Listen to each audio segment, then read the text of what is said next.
नमस्कार दोस्तों, आपका हमारे यूट्यूब चैनल पीपीएस क्लासेस में हार्दिक स्वागत है। चलिए दोस्तों, इसी के साथ 21 दिसंबर का नया करंट अफेयर देख लेते हैं और महत्वपूर्ण फैक्ट को जानने की कोशिश करेंगे। अगर आप चैनल पर नए हैं तो चैनल को सब्सक्राइब कर लीजिए, बेल आइकन को प्रेस कर लीजिए। इसी के साथ वीडियो अच्छी लगे तो वीडियो को लाइक कर लीजिएगा। चलिए दोस्तों, इसी के साथ शुरुआत करते हैं पहले क्वेश्चन की। पहला क्वेश्चन, गोवा मुक्ति दिवस 19 दिसंबर को मनाया जाता है। 1961 से पहले गोवा पर किसका अधिकार था? फ्रांस, इंग्लैंड, पुर्तगाल, इनमें से कोई नहीं। तो बताइए दोस्तों, इसका क्या होगा? तो दोस्तों, इसका होगा पुर्तगाल। बात करते हैं दोस्तों, ये क्या हो इसके विषय में। तो दोस्तों, ये भारत की तीनों सेना, नौसेना, वायुसेना, थल सेना, 1961 में 36 घंटे की लड़ाई चली थी पुर्तगाल और भारतीय सेना द्वारा। तो दोस्तों, इन्होंने 36 घंटे के बाद 19 दिसंबर को 1961 को इसे मुक्त कराया था और इसी के साथ दमन दीव को भी मुक्त कराया था ऑपरेशन विजय के तहत। दोस्तों, ऑपरेशन विजय दो होता है, एक कारगिल में युद्ध में जो हम लोग जीते थे उसको भी ऑपरेशन विजय के नाम से जानते हैं। एक ये पुर्तगाल पर जब विजय प्राप्त किए थे पुर्तगाली लोगों पर, तो ये भी ऑपरेशन विजय के नाम से जाना जाता है। इसी साल जब गोवा का गठन हुआ तो दोस्तों, गोवा का गठन 30 मई 1987 को 30 मई 1987 को गोवा का गठन हुआ। और दोस्तों, एक बात याद रखिएगा, जो 1999 कारगिल युद्ध हुआ था उसको भी विजय दिवस के रूप में मनाते हैं। बात करते हैं गोवा की, गोवा के गवर्नर की। तो दोस्तों, भगत सिंह कोश्यारी यहाँ के गवर्नर हैं। सीएम की बात करते हैं तो प्रमोद सावंत यहाँ के सीएम हैं। विधानसभा की सीटों की बात करते हैं तो 40 विधानसभा की सीटें हैं। लोकसभा सीटों की बात करते हैं तो 2 लोकसभा की सीटें हैं और राज्यसभा की सीटों की बात करते हैं तो 1 यहाँ की राज्यसभा की सीटें हैं। चलिए दोस्तों, नेक्स्ट क्वेश्चन देखते हैं। इसी के साथ नेक्स्ट क्वेश्चन क्या है? भारत में नेता सुभाष चंद्र बोस की 125वीं जयंती पर श्रद्धांजलि के रूप में किस शहर को समर्पित संग्रहालय स्थापित करने का प्रस्ताव दिया है? कोलकाता, हैदराबाद, लखनऊ, इनमें से कोई नहीं।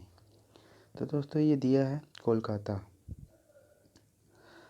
में। और दोस्तों, बताते हैं आज़ाद हिंद फौज की स्थापना कब हुई थी? तो आज़ाद हिंद फौज की स्थापना 21 अक्टूबर 1943 में हुई थी दोस्तों। और बात करते हैं कोलकाता के, यहाँ के मुख्यमंत्री कौन है दोस्तों? इस वर्तमान में तो ममता बनर्जी यहाँ की मुख्यमंत्री हैं। चलिए दोस्तों, इसी के साथ नेक्स्ट क्वेश्चन देखते हैं। नेक्स्ट क्वेश्चन, निम्नलिखित में से किस ने फीफा के सर्वश्रेष्ठ खिलाड़ी का पुरस्कार जीता है? 2020 का सर्वश्रेष्ठ खिलाड़ी का पुरस्कार किसने जीता है? Lionel Messi, Cristiano Ronaldo, Robert Lewandowski या इनमें से कोई नहीं। तो दोस्तों, ये जीता है रॉबर्ट लेवांडोव्स्की ने। बात करते हैं रॉबर्ट लेवांडोव्स्की। तो दोस्तों, ये पोलैंड के हो जाते हैं। सर्वश्रेष्ठ खिलाड़ी का पुरस्कार इन्होंने जीता है। याद रखिएगा दोस्तों, ये भी इसमें दोस्तों के नाम भी पूछे जाते हैं, मतलब ये पूछे जाते हैं ये खिलाड़ी किस देश से बिलोंग करते हैं। चलिए दोस्तों, नेक्स्ट क्वेश्चन देखते हैं। नेक्स्ट क्वेश्चन, 47वें G7 शिखर सम्मेलन की मेज़बानी कौन सा देश करेगा? America, Britain, Japan, Canada. तो दोस्तों, ये करेगा ब्रिटेन। बात करते हैं दोस्तों, तो ये G7 शिखर सम्मेलन कब हुआ था स्थापना? तो इसकी 1973 में हुई थी दोस्तों। तेल संकट के विषय में ये स्थापना की गई थी। 7 विकसित देशों ने इसको मिलकर किया था, जिसमें से USA, Canada, United kingdom, Japan, France, Italy, Germany, 7 देशों ने मिलकर विकसित किया था। इसका जो पहला समिट दोस्तों हुआ था, पहला समिट 1975 में हुआ था। कब हुआ था? 1975 में इसका पहला समिट हुआ था। और दोस्तों, एक बात बताते हैं, 2017 में जी8 से रसिया बाहर हो जाता है दोस्तों। ये 10 प्रमुख लोकतंत्रों के व्यापक समूह का संगठन है। बात करते हैं G20 की, तो G20 की मेज़बानी इस बार किसने की है? तो सऊदी अरब ने G20 की मेज़बानी की है। और बात करते हैं भारत इसकी मेज़बानी कब करेगा? तो दोस्तों, G20 की मेज़बानी दोस्तों भारत 2023 में करेगा। और 2021 की बात करते हैं तो 2021 में इटली करेगा। और 2022 की बात करते हैं तो 2022 में इंडोनेशिया करेगा। चलिए दोस्तों, नेक्स्ट क्वेश्चन देखते हैं। इसी के साथ नेक्स्ट क्वेश्चन क्या है हमारा? नेक्स्ट क्वेश्चन है, हाल ही में शास्त्रीय संगीत के उस्ताद इकबाल अहमद खान का निधन हो गया।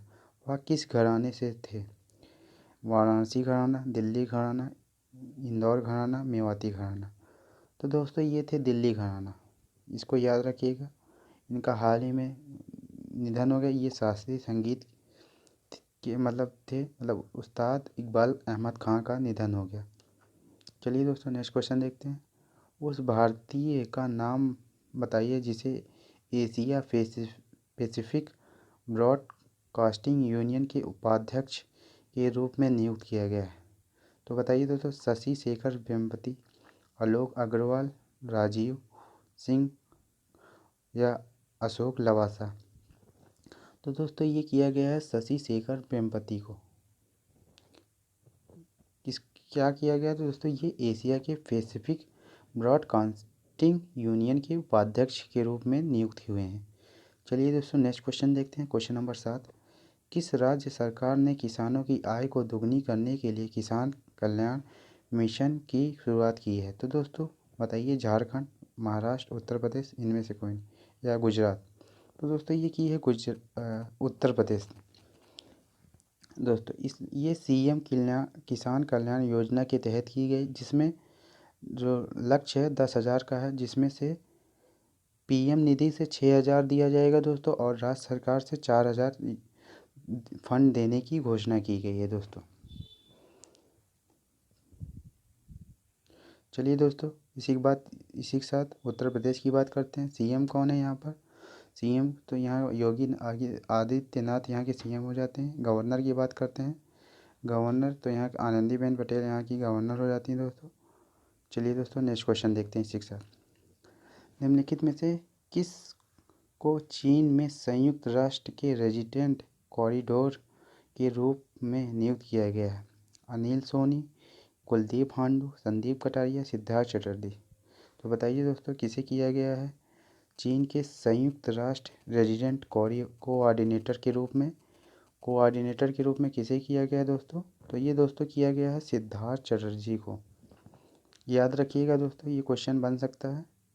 किसे किया गया? सिद्धार्थ चटर्जी को। चलिए दोस्तों इसी के साथ नेक्स्ट क्वेश्चन देखते हैं। भारत किस देश के साथ 16 दिसंबर को शैक्षणिक योग्यता की पारस्परिक मान्यता के लिए संयुक्त टास्क फोर्स की स्थापना करने की घोषणा करता है? ऑस्ट्रेलिया के साथ, अमेरिका के साथ, ब्रिटेन के साथ, इनमें से कोई नहीं। बताइए दोस्तों किसके साथ करता है? तो दोस्तों ये करता है ब्रिटेन के साथ। ये निर्णय किसके द्वारा किया जाता है? तो दोस्तों ये निर्णय रमेश पोखरियाल निशंक के द्वारा और यानी कि ब्रिटेन के सचिव डोमिनिक राव के बीच ये निर्णय होता है, मतलब टास्क फोर्स गठन करने की स्थापना का। चलिए दोस्तों नेक्स्ट क्वेश्चन देखते हैं इसी के साथ। मोहम्मद आमिर ने अंतर्राष्ट्रीय क्रिकेट से संन्यास लेने की घोषणा की। वह किस देश से संबंधित हैं? पाकिस्तान, बांग्लादेश, अफगानिस्तान, इनमें से कोई नहीं। तो बताइए दोस्तों किससे संबंधित हैं? पाकिस्तान, बांग्लादेश, अफगानिस्तान, इनमें। तो दोस्तों ये हैं पाकिस्तान। बात करते हैं पाकिस्तान की, तो कैपिटल हो जाती है इस्लामाबाद। और दोस्तों राष्ट्रपति की बात करते हैं, तो राष्ट्रपति यहाँ आसिफ आलवी यहाँ के राष्ट्रपति हैं। पीएम की बात करते हैं तो इमरान खान यहाँ के पीएम हैं। चलिए दोस्तों नेक्स्ट क्वेश्चन देखते हैं। नेक्स्ट क्वेश्चन, भारत में विश्व डोपिंग विरोधी एजेंसी को कितने अंशदान दिया गया है? यानी कि विश्व डोपिंग एजेंसी को कितना अनुदान दिया गया है, अंशदान दिया गया है? USD $1 million, USD $2 million, USD $3 million. दोस्तों यहाँ पर डॉलर कर लीजिएगा।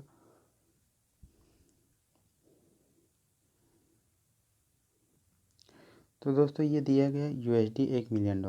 बात करते हैं वाडा की, विश्व डोपिंग विरोधी एजेंसी की हेडक्वार्टर इसका मॉन्ट्रियल हो जाता है, मॉन्ट्रियल कनाडा। क्या हो जाता है? Headquarter Montreal Canada. चलिए दोस्तों नेक्स्ट क्वेश्चन देखते हैं। हाल ही में किस राज्य सरकार ने बैनरों के इस्तेमाल पर प्रतिबंध लगाया है? तो बताइए किसने लगाया है दोस्तों? मणिपुर, असम, नागालैंड, इनमें से कोई नहीं। तो बताइए दोस्तों किसने लगाया है? तो दोस्तों ये लगाया है नागालैंड सरकार ने। बात करते हैं नागालैंड की कितने ज़िले हो जाते हैं? 12 ज़िले हो जाते हैं। कैपिटल की बात करते हैं तो कैपिटल यहाँ की कोहिमा कैपिटल है। गवर्नर की बात करते हैं तो RN रवि गवर्नर है। CM की बात करते हैं यहाँ पर तो दोस्तों CM नेफ्यू रियो यहाँ के CM हैं। और सबसे बड़ा शहर की बात करते हैं तो दोस्तों सबसे बड़ा यहाँ का शहर दीमापुर हो जाता है। कौन सा? दीमापुर। लोकसभा सीटों की बात करते हैं तो दोस्तों लोकसभा की सीटें 60 हो जाती हैं। राज्यसभा की सीटें 1 और दोस्तों विधानसभा की सीटें 60 हो जाती हैं।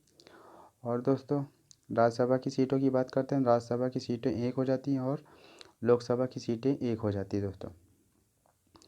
चलिए दोस्तों नेक्स्ट क्वेश्चन देखते हैं। हाल ही में रॉयल बंगाल टाइगर को किस देश में समुद्र तट से 3165 मीटर की ऊंचाई पर देखा गया? चीन, बांग्लादेश, नेपाल, इनमें से कोई नहीं। तो दोस्तों ये देखा गया नेपाल में। बात करते हैं नेपाल की, कैपिटल हो जाती है काठमांडू। राष्ट्रपति की बात करते हैं तो राष्ट्रपति यहाँ के हो जाते हैं विद्या देवी भंडारी, यहाँ की राष्ट्रपति हो जाती हैं विद्या देवी भंडारी दोस्तों।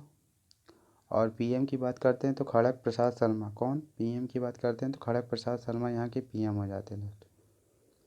चलिए दोस्तों इसी के साथ नेक्स्ट क्वेश्चन देखते हैं। हाल ही में इंडो तिब्बत सीमा पुलिस का अतिरिक्त महानिदेशक किसे चुना गया? सुरजीत देसवाल, मनोज सिंह रावत, राजेश सक्सेना, इनमें से कोई नहीं। तो दोस्तों ये चुना गया मनोज सिंह रावत को। मनोज सिंह रावत। बात करते हैं इंडो तिब्बत पुलिस सीमा की तो दोस्तों इसका गठन हुआ था 24 अक्टूबर 1962 को। 24 अक्टूबर 1962 को इसका गठन हुआ था दोस्तों। हेडक्वार्टर की बात करते हैं न्यू दिल्ली इसका हेडक्वार्टर है। किसके अंतर्गत आता है तो दोस्तों ministry of home affair. Ministry of home affair के अंतर्गत ये कार्य करता है दोस्तों। चलिए दोस्तों नेक्स्ट क्वेश्चन देखते हैं। हाल ही में ICC महिला विश्व कप 2022 की मेज़बानी कौन सा देश करेगा? अफगानिस्तान, भारत, न्यूजीलैंड, इनमें से कोई नहीं। तो दोस्तों ये करेगा न्यूजीलैंड। कौन करेगा? न्यूजीलैंड। बात करते हैं न्यूजीलैंड की तो कैपिटल हो जाती है वेलिंगटन। सबसे बड़ा शहर की बात करते हैं तो ऑकलैंड। कौन सा? ऑकलैंड यहाँ का सबसे बड़ा शहर हो जाता है दोस्तों। और PM की बात करते हैं तो PM यहाँ की जोसिंदा अर्डन। कौन? PM जोसिंदा अर्डन यहाँ की PM हो जाती हैं दोस्तों। चलिए दोस्तों इसी के साथ नेक्स्ट देखते हैं। दोस्तों आज का सवाल आ गया आपका सवाल है नोएडा उत्तर प्रदेश में प्रस्तावित जेवर हवाई अड्डे का आधिकारिक नाम क्या होगा? जेवर नोएडा अंतर्राष्ट्रीय हवाई अड्डा, दिल्ली नोएडा अंतर्राष्ट्रीय हवाई अड्डा, नोएडा अंतर्राष्ट्रीय हवाई अड्डा, योगी जी अंतर्राष्ट्रीय हवाई अड्डा। इसका दोस्तों कमेंट करके ज़रूर बताइएगा। आपके कमेंटों का हमें इंतज़ार रहता है दोस्तों। ज़्यादा से ज़्यादा कमेंट करके ज़रूर इस क्वेश्चन का आंसर बताइएगा दोस्तों। चलिए दोस्तों इसी के साथ कल का जवाब देख लेते हैं। कल का जवाब क्या है? कल का जवाब निम्नलिखित में से किसे 2020 के लिए पेट इंडिया हॉटेस्ट वेजिटेरियन नामित किया गया? सोनू सूद, अक्षय कुमार, श्रद्धा कपूर या A और C दोनों? तो दोस्तों ये किया गया है सोनू सूद और श्रद्धा कपूर दोनों को। चलिए दोस्तों आज का करंट अफेयर कंप्लीट हुआ। आज का करंट अफेयर कैसा लगा कमेंट करके ज़रूर बताइएगा दोस्तों। आपके कमेंटों का इंतज़ार रहता है हमें दोस्तों। इसी के साथ दोस्तों और इसका PDF प्राप्त करने के लिए दोस्तों डिस्क्रिप्शन बॉक्स में लिंक दी गई है। आप इसका PDF प्राप्त कर सकते हैं वहाँ से आसानी से। टेलीग्राम चैनल ज्वाइन करके दोस्तों PBS क्लासेस के नाम से हमारा टेलीग्राम चैनल है, वहाँ से आप PDF प्राप्त कर सकते हैं। चलिए दोस्तों इसी के साथ नमस्कार दोस्तों। जय हिंद, जय भारत, वंदे मातरम, जय हिंद।